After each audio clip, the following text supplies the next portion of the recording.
Саламатсыздарбы, урматтуу Даамдуу тамактар каналынын көрүүчүлөрү. Каналыма кош келиңиздер. Бүгүн мен сиздер менен чыныгы Италиянын пиццасын жасап көрсөтүп бермекчимин. Эмесе мен менен чогуу бирге болуңуздар.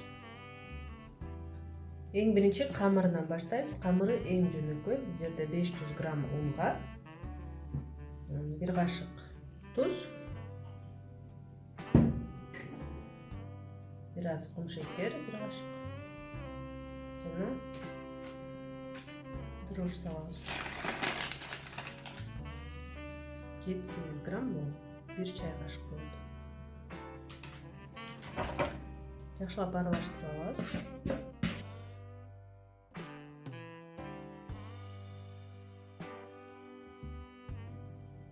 Эми унга суу.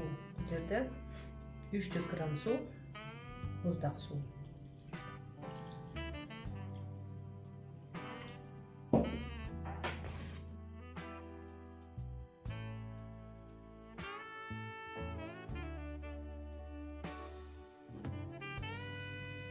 Gram sudu koyup kavanozda yoğuruyoruz.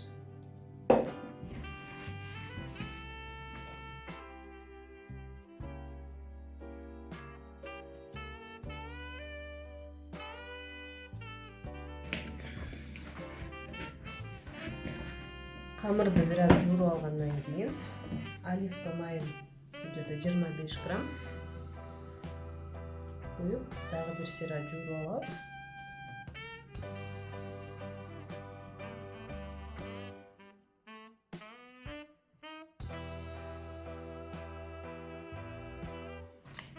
Оливка май менен камыр жумшак, жакшы жайылат.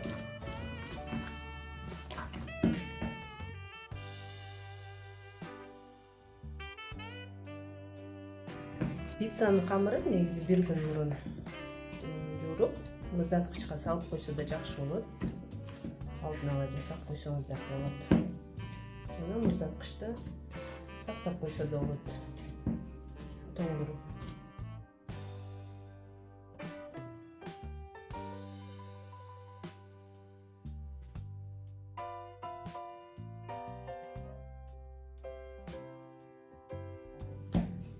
Камырыбызды жууруп болгондон кийин мына ушундай жумшак камыр болду. 30-40 мүнөткө biraz көтөрүлгөнчө коюп коебуз.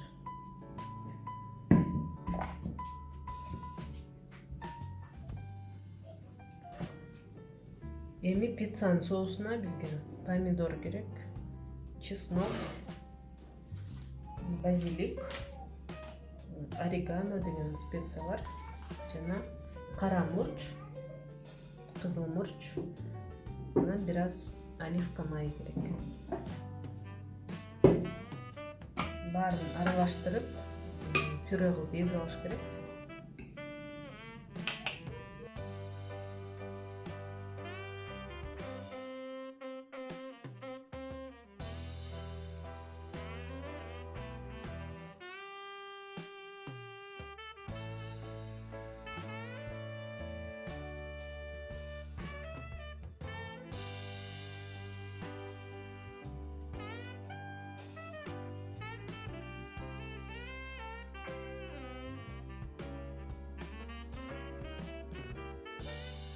Аягында татымына жараша туз кошуп коебуз.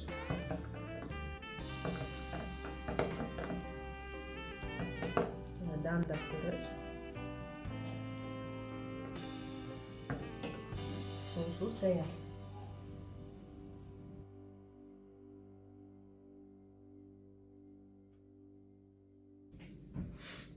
Камырыбызды 4кө бөлүп алабыз. 4 пицца болот. Пиццанын камыры негизи аябай жука жайылса даамдуу болот. Ошондуктан 4кө бөлөбүз.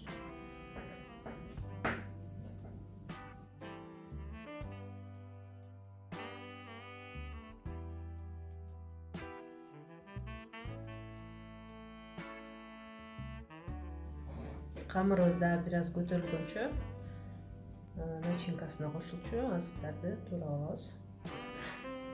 Начинкасын ар кандай жасаса болот. Топ этинен, эттен, колбаса, жонган сыр, помидор менен козгарын жана башка көптөгөн түрлөрү бар. Бүгүн биз колбаса менен жасайбыз. Аябай ичке туура болобуз.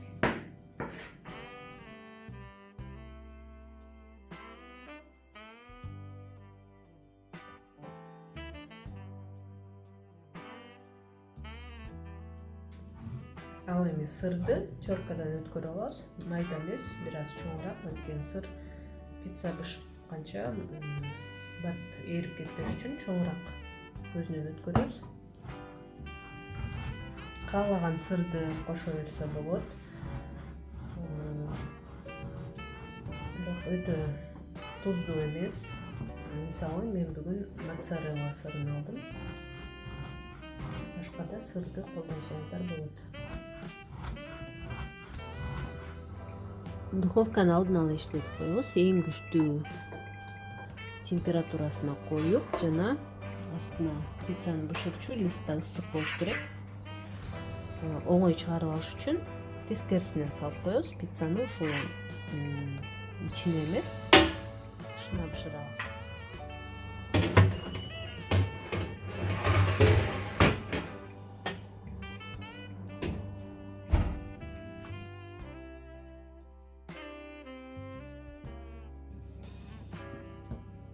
Камырыбызды эми ортосун жукартып, четтери калың бойдон калыш керек.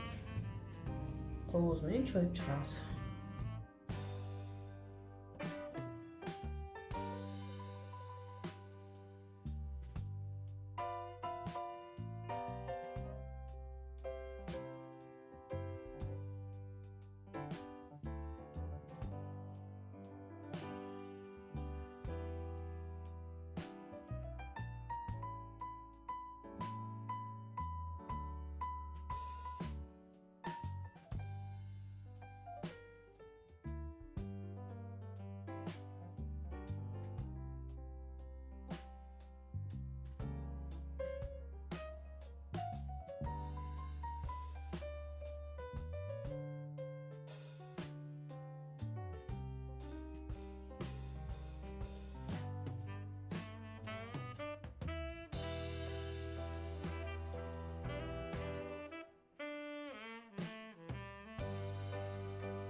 Pizzanı emin ısık dуховкага 10 минутка салабыз.